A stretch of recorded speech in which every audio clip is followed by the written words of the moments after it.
Meus queridos irmãos, que a graça e a paz do nosso Senhor e Salvador Jesus Cristo esteja presente em todos os corações nesta noite. Nós convidamos todos que estão aqui para abrirem a palavra do Senhor no livro de Gênesis, capítulo 7, primeiro livro da Bíblia, Gênesis, capítulo 7.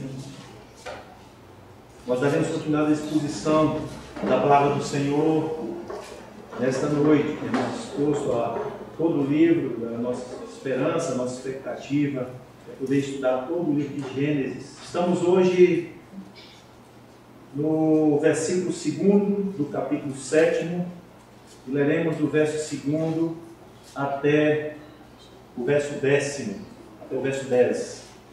Gênesis capítulo 7, verso 2 até o verso 10.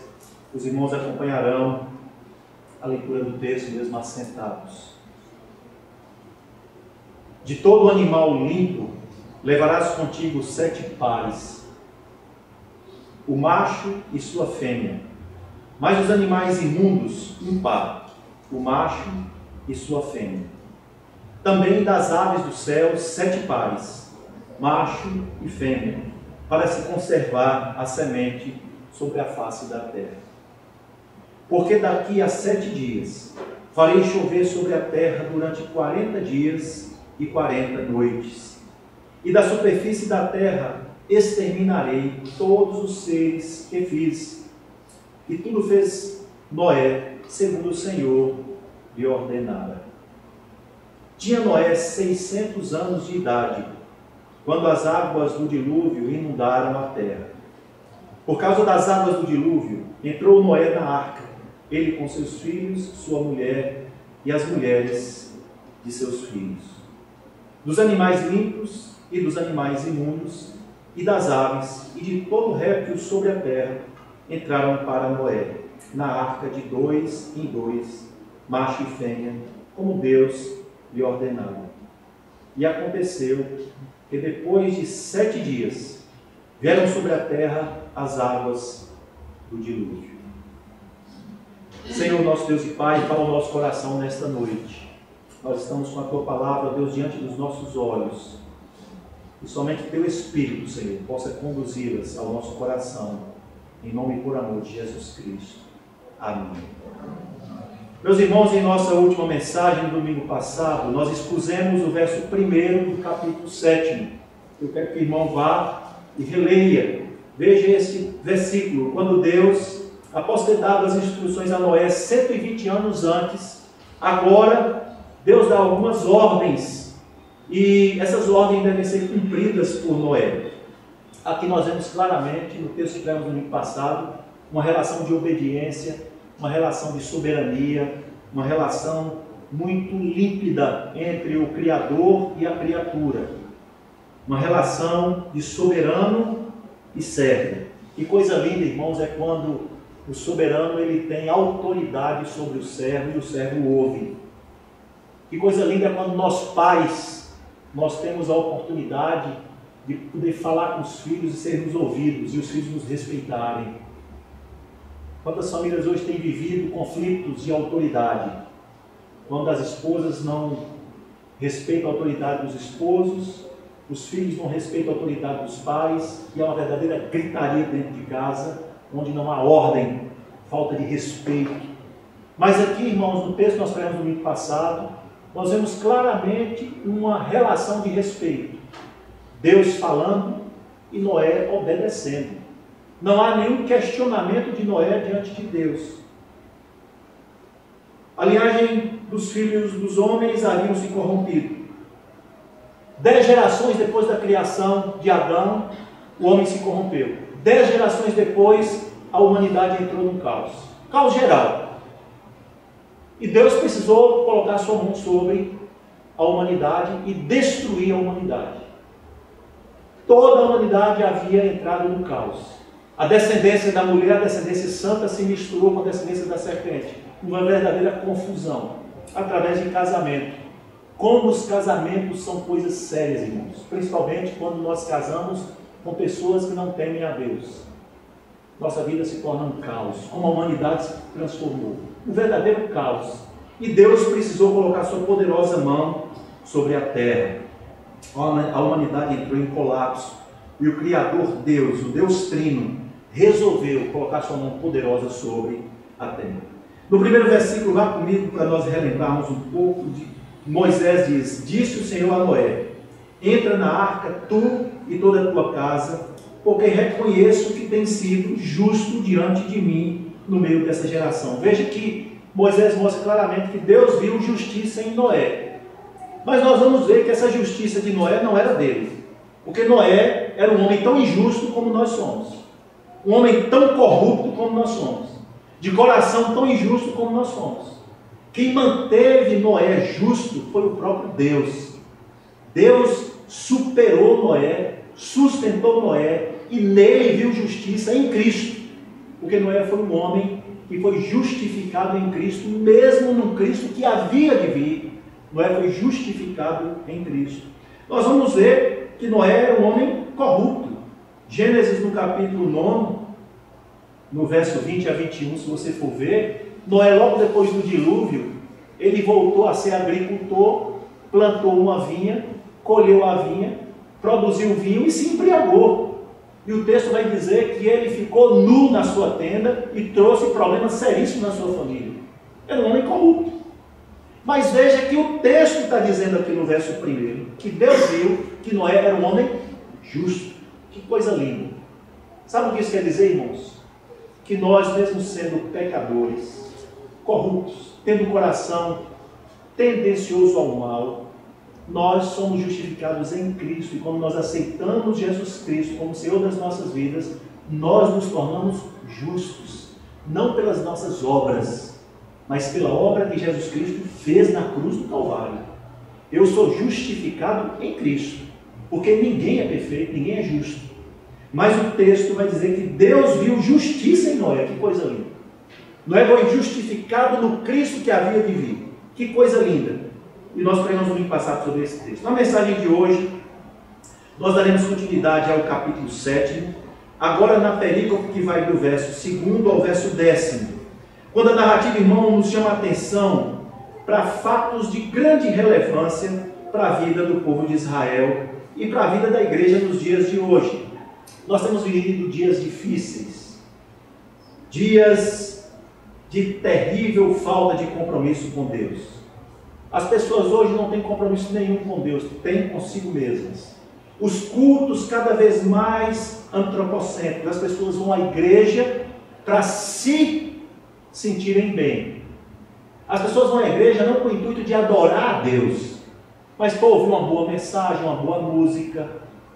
Temos vivido dias dificílimos, porque o homem cada dia mais está olhando para o seu próprio umbigo. A razão da esperança não é o céu das pessoas, mas a terra. As pessoas cada dia que passa estão depositando a sua esperança nas coisas dessa terra. E a humanidade está entrando em colapso. As pessoas estão se garantindo num plano de saúde, num concurso público, no emprego, na saúde que tem, e está entrando em colapso. Porque a humanidade acha que a segurança do futuro está no emprego, no concurso público, no plano de saúde, e não é. A esperança do futuro está em Deus. Nós devemos viver uma vida com a expectativa do céu e não da terra. Nós estamos precisando de um avivamento. As igrejas estão cada dia mais humanizadas, cultos antropocêntricos. As pessoas estão deixando de ver Deus e ver a si mesmas. Estamos entrando no caos. E a humanidade num todo, só para os irmãos terem uma ideia, os problemas de saúde mental já são considerados as doenças do século XXI, com destaque para a depressão.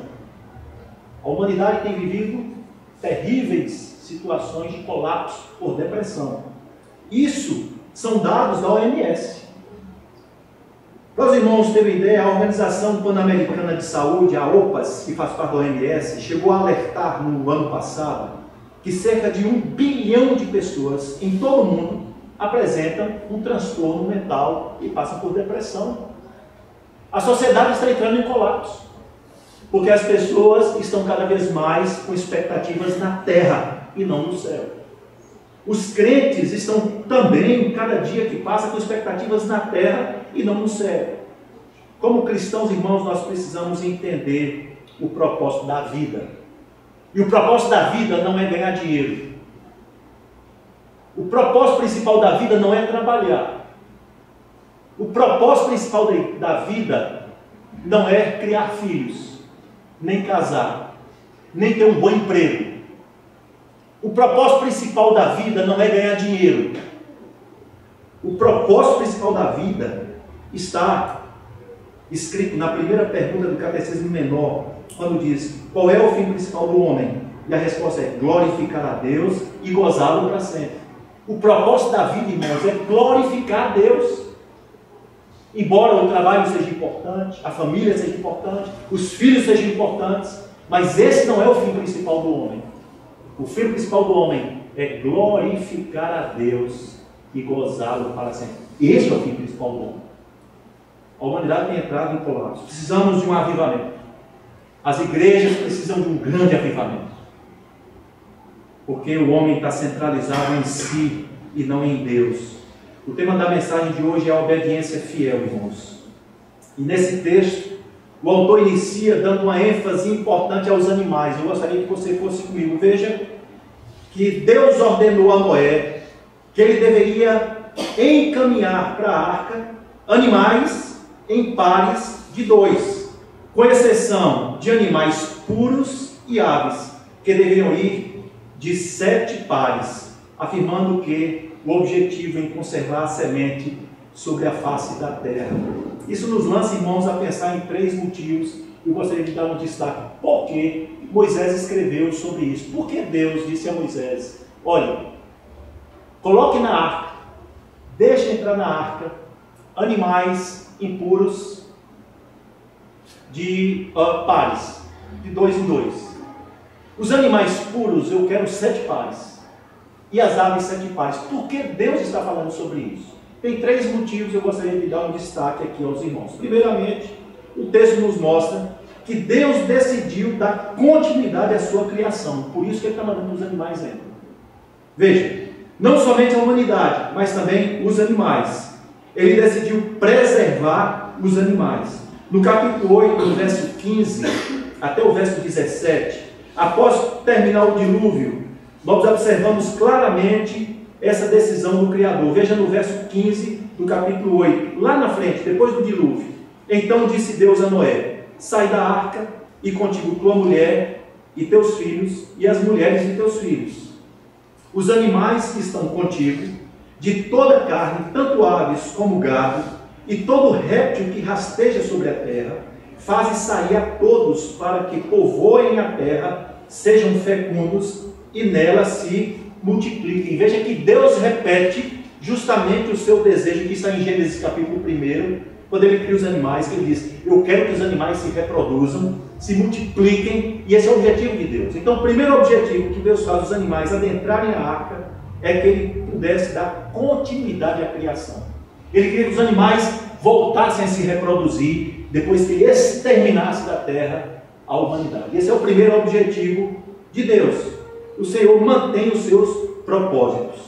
Em segundo lugar, irmãos, o texto nos mostra o prazer que Deus tem no culto que prestamos a Ele. Porque veja, verso 3, vá comigo, veja o que o texto diz: para se conservar a semente sobre a face da terra. Veja que Deus queria preservar o culto a Ele após o dilúvio. Veja que o dilúvio não daria fim ao culto verdadeiro, o culto que agrada a Deus. Veja que nós precisamos entender que o culto que agrada a Deus é o culto que Ele quer, da forma que Ele quer. Muitas vezes, irmãos, nós achamos que o culto que agrada a Deus é o culto conforme nós queremos, conforme as estratégias humanas. E o homem coloca lâmpadas, luzes, estratégias, armadilhas para que a igreja encha. Não, o culto que agrada a Deus não é o culto articulado por homens, mas é o culto conforme Ele quer. Muitas vezes nós achamos que esse culto foi maravilhoso, uma música linda, que muitas vezes não passou do teto, não chegou a Deus. Deus não se agradou. Muitas vezes um cantor maravilhoso, que cantor lindo, cantor e Deus não se agradou. Muitas vezes uma pessoa desentuada, eu quero louvar o Senhor, e aquela voz chega como um trovão no céu, os anjos silenciam e Deus se agrada com aquela voz desentuada. Muitas vezes uma voz lindíssima, um soprano, mais lindo do mundo, entoa louvores que não passam do teto, Deus não se agrada.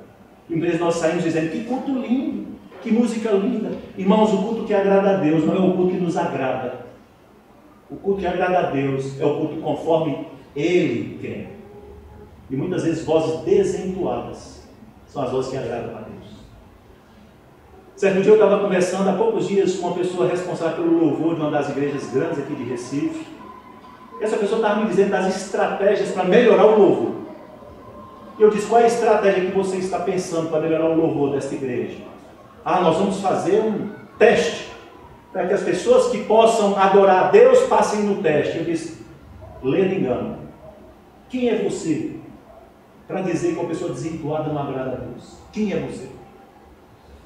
Se for justamente essa pessoa que Deus está querendo nos louvores. E agora? Portanto, meu querido, o culto que agrada a Deus não é o culto que nos agrada. Esse é um fator importantíssimo. O culto que agrada a Deus é o culto conforme Ele quer. Ele quer. O culto que agrada a Deus é o culto idealizado e planejado por Ele. Voltemos ao capítulo 8, verso 20. Vá comigo no verso 20. Veja o que Moisés escreve. Levantou Noé um altar ao Senhor, logo depois do dilúvio. Tomou de animais limpos e de aves limpas. Ofereceu holocaustos sobre o altar. E o Senhor aspirou o suave cheiro daquela adoração. Que coisa linda! Que coisa linda! E o Senhor aspirou o suave cheiro da adoração de Noé. Porque Noé adorou como ele determinou. Meus irmãos, o culto que agrada a Deus é o culto conforme Ele quer. Por isso que o texto está nos mostrando que Ele mandou Noé receber 2 tipos de animais. Animais puros, animais limpos e os demais animais. Os animais puros e aves eram animais que eram, irmãos, adorados a Deus, que eram formas de culto a Deus através de holocausto. Por isso que ele mandou 7 pares. Porque imagine se ele mandasse um par só. Quando terminasse o dilúvio, Moisés ia eleger um altar, aqueles animais iam entrar em extinção. Então Deus disse, para os animais puros, os animais de culto, aqueles que vocês usam para adoração, aqueles que vocês imolam no altar do jeito que eu quero, levem 7 pares. Porque eu preciso que eles possam reproduzir antes que você mate todos. Porque eu quero o culto desse jeito. São esses animais puros que você imolará. Por isso, deixa entrar 7 pares. Dos que não prestam cultos a Deus, pode ir um par. Interessante, irmãos, que Deus, Ele já havia determinado desde o princípio a maneira que Ele queria ser adorado. Tanto que Ele aceitou a adoração de Abel e rejeitou a de Caim. Nós precisamos aprender a adorar a Deus da maneira que Ele quer. E um culto verdadeiro a Deus é o culto de coração contrito e quebrantado. Não é o culto que tem estratégias humanas. Não é o culto que tem luzes. Não é o culto que... Não é. Não estou dizendo que cultos maravilhosos, que aos nossos olhos são belos, não agradam a Deus. Não é isso. Eu estou dizendo que nós devemos tomar cuidado quando vamos adorar a Deus. Porque nem sempre é da maneira que nós queremos. Veja de forma clara, quando Deus diz a Noé, receba os animais puros de 7 pares, porque são esses animais que você vai imolar após o dilúvio. Eles não podem entrar em extinção. Por isso que Ele manda 7 pares de animais puros e aves, porque eram animais usados aos holocaustos. Os animais impuros, Ele poderia ir de um par só, porque voltariam e não se extinguiriam. Outro motivo também, irmãos, que nós podemos destacar aqui, é que o texto nos mostra a providência de Deus quanto ao alimento de Noé e de sua família. Até esse texto, nós não vemos em texto nenhum bíblico de que o homem se alimentava de animais. Nós vemos textos que nos mostram que os animais eram imolados em holocausto. Mas não vemos textos claros que o homem se alimentava de animais. Poderia até se alimentar, mas não vemos textos quanto a isso. Mas claramente aqui nós vamos ver que agora Deus vai usar os animais para alimentarem Noé e sua família. Por isso que os animais puros também, que eram animais que seriam alimentados, seriam servir de alimento para Noé, por isso que também deveriam ser de 7, porque estão extinguidos. Por isso que Deus diz, dos animais puros, leve 7 pares, porque eles serão tanto para o culto, quanto para o alimento. E aí, a partir daí, nós vamos ver o homem usar os animais para alimento. Um ponto importante também, irmãos, podemos ver no verso 4. E eu gostaria que você fosse comigo. Veja no verso 4, um ponto importantíssimo, que eu gostaria de dar um destaque. Porque daqui a 7 dias, farei chover sobre a terra durante 40 dias e 40 noites, e da superfície da terra exterminarei todos os seres que fiz. Veja que o dilúvio começaria em 7 dias. Quem não tivesse dentro da arca, após esses 7 dias, iria morrer. Por que esses 7 dias? Por que 7 dias? Há 2 razões que nós podemos ver porque Deus disse, após 7 dias, o dilúvio iniciará. Porque, primeiro ponto, irmãos, nós podemos ver que eram os dias necessários para que os animais se aproximassem da arca em fileiras e entrassem, sendo conduzidos por Noé. Durante esses 7 dias também, Noé iria compor a arca de alimento e de material. Iria carregar a arca. Era o tempo suficiente para se preparar para o dilúvio. Durante esses 7 dias iriam ser 7 dias de preparo. Mas o pastor Augusto Nicodemos, fazendo um comentário de um livro maravilhoso que eu tenho lido, que recebi de presente, ele também chama a atenção para o tempo de luto. Ele diz que possivelmente esses 7 dias foi o tempo de luto. Luto sobre a terra. Por quê? Porque o dilúvio viria e as pessoas morreriam. Então foi um tempo considerado como um tempo de luto de Deus. O pastor Augusto Nicodemos chama a atenção para isso também. Não somente foram dias suficientes para carregar a arca de alimento, para preparar os animais, para entrar com todo mundo, mas também dias de luto. 7 dias de luto. Por quê? Porque depois desses 7 dias, o mundo se exterminaria. Toda a humanidade morreria. Eram os últimos dias. Era a última chance. Não haveria nem mais um minuto para quem quisesse sobreviver. Eram os últimos dias. Nós poderíamos voltar à cena desses dias. Eu gostaria que você agora imaginasse esses 7 dias comigo. Os animais se aproximando em atitude de obediência a Deus. Vê que coisa linda, irmãos. Todos os animais se aproximando. Noé não foi buscar ninguém, nenhum animal com arpão, com tela, nada disso. Os animais começaram a se aproximar. Os impuros, duplas. Um casal de cada um. Os puros, 7 casais. As aves, 7 casais começaram a se aproximar. E Noé foi conduzindo todos para dentro da arca. Que coisa linda. Os animais se aproximando. Em obediência ao Criador. Todos os animais se aproximando. Imagina que coisa linda. As serpentes, os ratos, guabiru, elefante, tudo se aproximando. De par em par. O gado, veja que coisa linda, de 7 em 7, o gado começa a aparecer, as ovelhas de 7 em 7, de 7 em 7 casais, que coisa linda. Automaticamente, durante esses 7 dias, Noé carregando a arca, os animais se aproximando em fileiras, e ele entrando. Noé os conduzindo para o lugar onde deveriam permanecer durante o dilúvio. A família de Noé abastecendo a arca.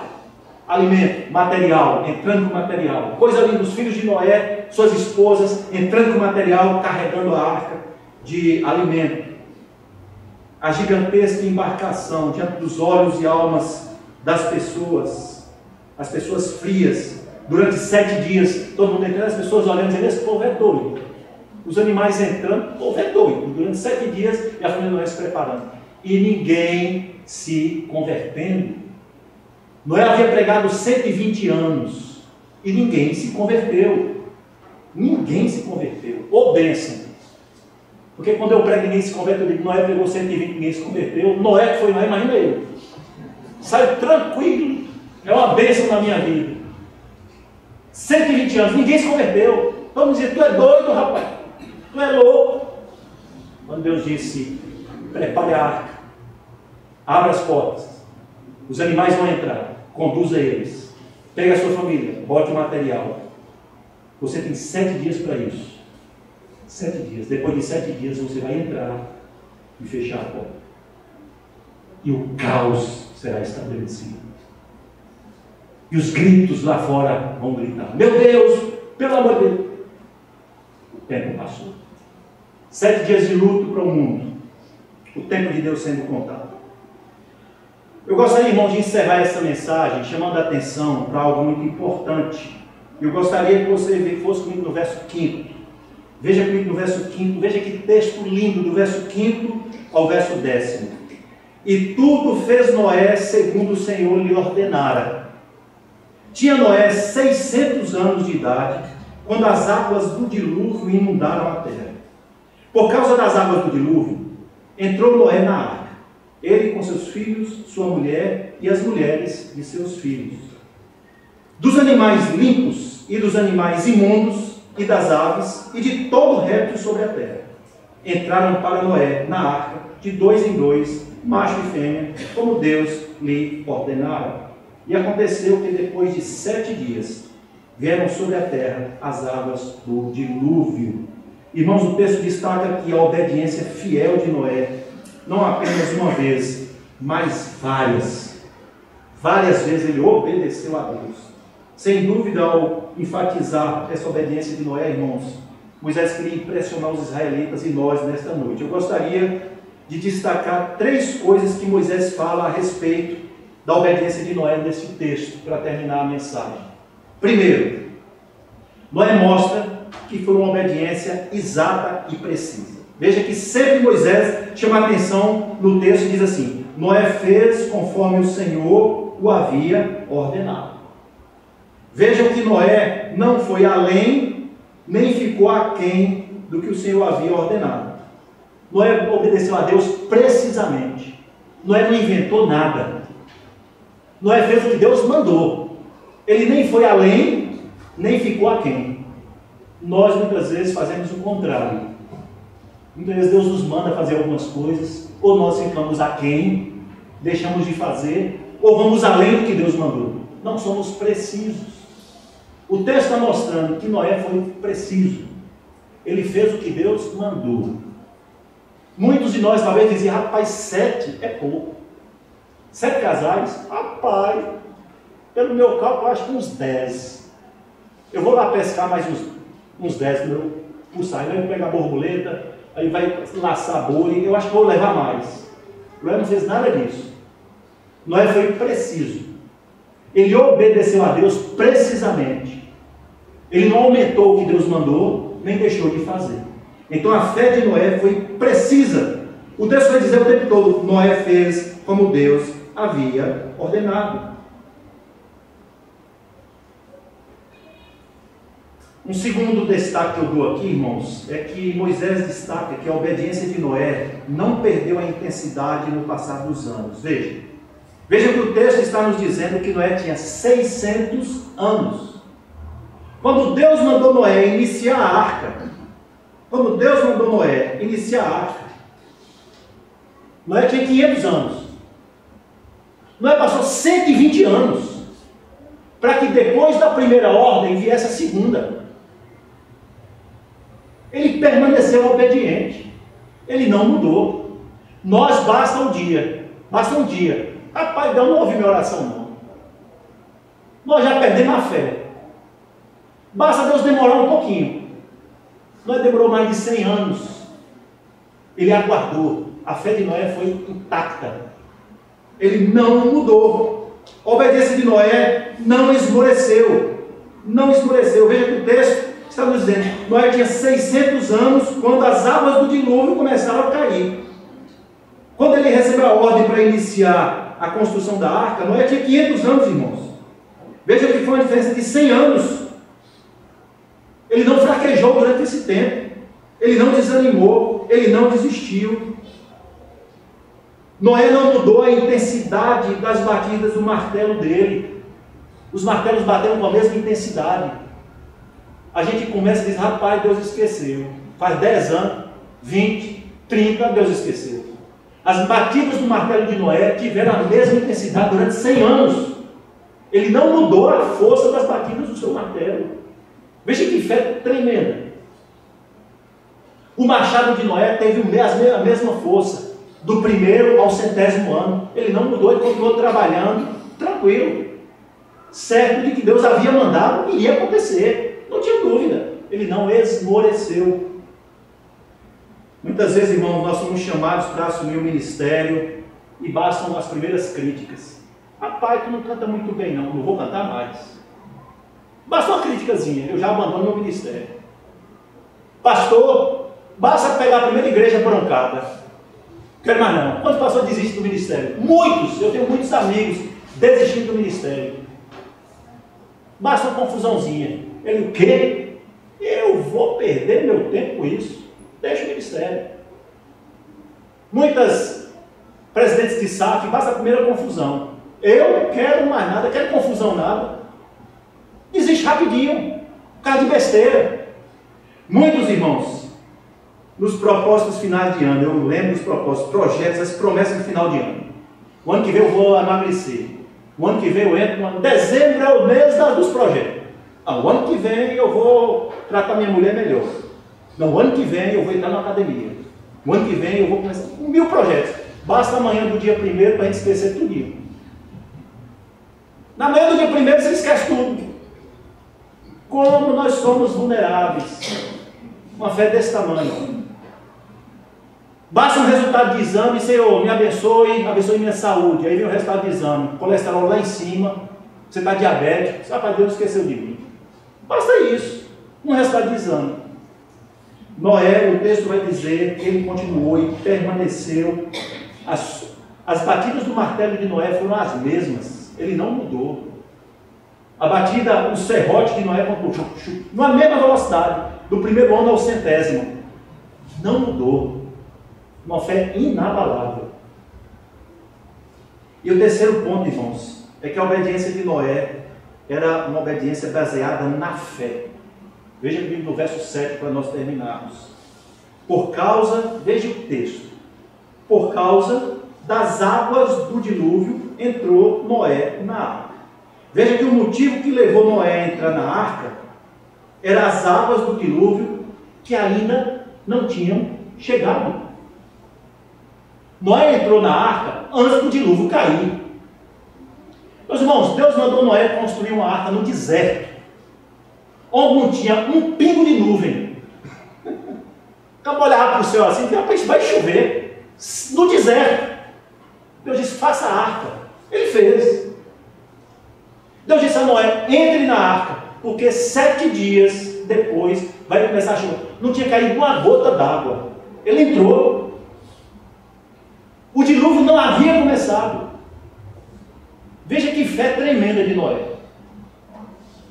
O dilúvio não havia começado, não tinha caído uma gota. Primeiro ele entrou, depois começou o dilúvio. Nós muitas vezes, irmãos, nós vivemos uma fé contrária. Primeiro a gente quer ver. Muitos de nós talvez falariam, não, Senhor, primeiro manda o dilúvio. Eu sou doido de entrar no arca, no deserto, seco, não tem uma gota de nuvem, eu vou entrar na arca para quê? Tu entrar voltado. Como eu vou entrar na arca, Senhor? Não tem chuva, no deserto. Faça o seguinte, Senhor, manda chover primeiro. Quando começar a chover, que eu ver que o negócio, aí eu entro. Não é assim que a gente vive. Nossa fé é assim. Mas veja, Noé, depois de 100 anos construindo a arca no deserto, seco, preparou tudo. Deus disse, agora entre, porque daqui a 7 dias vai começar a chover. Ele entrou e fechou. aguardando algo que nunca havia acontecido. Nunca tinha tido um dilúvio. Nunca tinha chovido desse jeito. E ele confiou em Deus. Veja que Noé, a fé dele foi uma fé baseada na promessa de Deus. Essa é a natureza da fé. Irmãos, Hebreus capítulo 11, verso 1 vai nos dizer como deve ser a nossa fé. E lá em Hebreus capítulo 11, verso 1 diz: ora, a fé é a certeza de coisas que se esperam. É a convicção de fatos que se não veem. Isso é fé. Mas nós só queremos ter fé naquilo que a gente vê. A gente só tem fé no que vê. Porque quando a gente não vê, a nossa fé é fraca. Ah, Senhor, eu não acredito. Ah, Senhor, o Senhor não está respondendo. Ah, vai acontecer. Ah, eu estou com medo. Meu Deus do céu. Nossa fé não vale nada. Mas a fé de Noé era inabalável. Ele entrou na arca porque o dilúvio viria. Não tinha caído uma gota. E ele entrou. Esperou no Senhor. Uma fé inabalável. Irmãos, quem esperou para entrar na arca depois que o dilúvio começou, quem esperou para entrar na arca depois que a primeira gota caiu, viu a porta fechada. A porta estava trancada. Quem não acreditou e esperou primeiro que o dilúvio caísse, quando o dilúvio começou a cair, ele, deixa eu entrar que agora eu creio. Ah, meu querido, agora é tarde. Agora é tarde. Isso que você tem não é fé, não.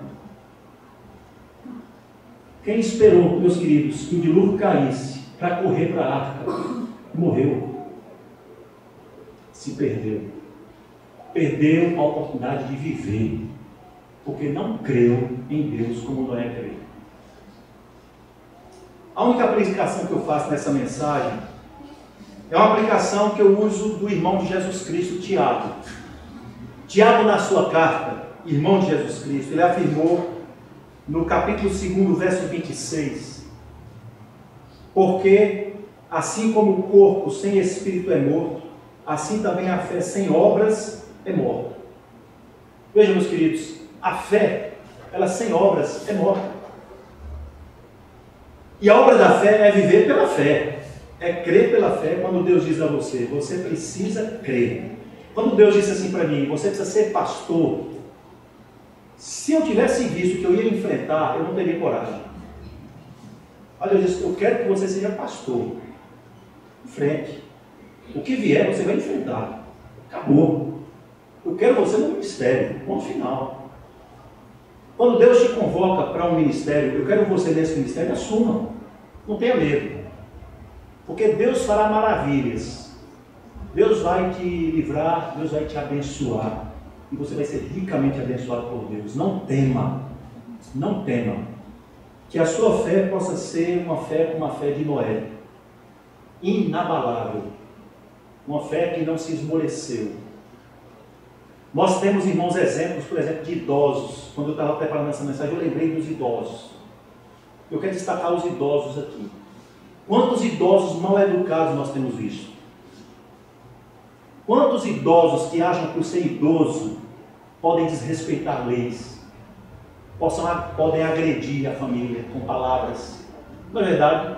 Quantos idosos acham que por ser idoso tem o direito de agredir? Nós respeitamos os idosos. Mas quantos idosos não têm se feito respeitar? Que acham pelo fato de ser idoso, pode agredir seus filhos, pode falar o que quer. Já viu que idoso fala assim, agora como idoso eu posso falar o que quero. Não, de jeito nenhum, ninguém tem o direito de, pelo fato de ter uma idade avançada, fazer o que quer. Ninguém. Moisés, o Noé, com a sua idade avançada, ele continuou sendo íntegro, respeitando as normas e a Deus, justo. Nós não podemos usar desse tipo de estratégia que as pessoas têm usado. Não, eu sou velho, posso fazer o que quero. Não, não. Nós devemos ser respeitosos, respeitar a humanidade.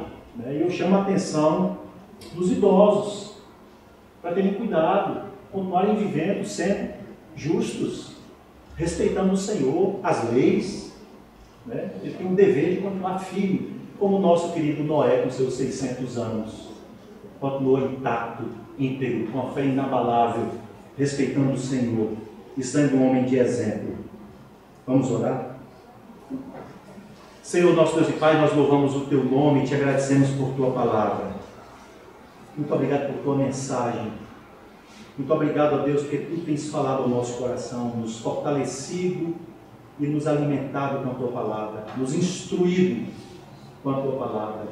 Que a Tua palavra viva e eficaz, ela tenha guarida em todos os corações que estão ouvindo neste momento, presencialmente, e que todos a ouvirão através da internet. Que Deus possa abençoar cada um, que Deus possa fortalecer a fé de cada um, que nós possamos, justificados em Cristo, sermos encontrados justos pelo nosso Deus. Que nós possamos, ó Deus, ter uma fé inabalável, uma fé firme, que nós possamos viver verdadeiramente como cristãos que creem no Deus das promessas, em nome e por amor de Jesus Cristo. Amém. Amém. Fiquemos de pé, irmãos, e receber a bênção.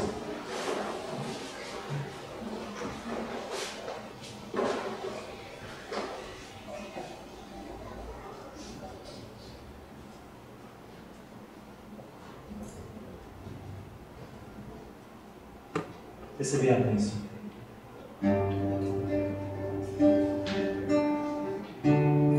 Que a graça do nosso Senhor e Salvador Jesus Cristo, o amor de Deus, o Eterno Pai, as doces e benditas consolações do Espírito Santo estejam sobre vós e convosco permaneçam para todo sempre.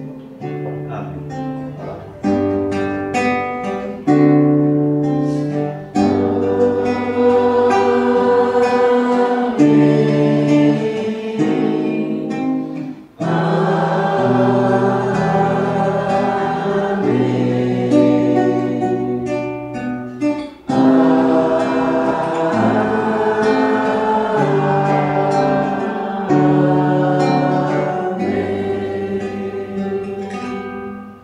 Poder sentar, irmãos?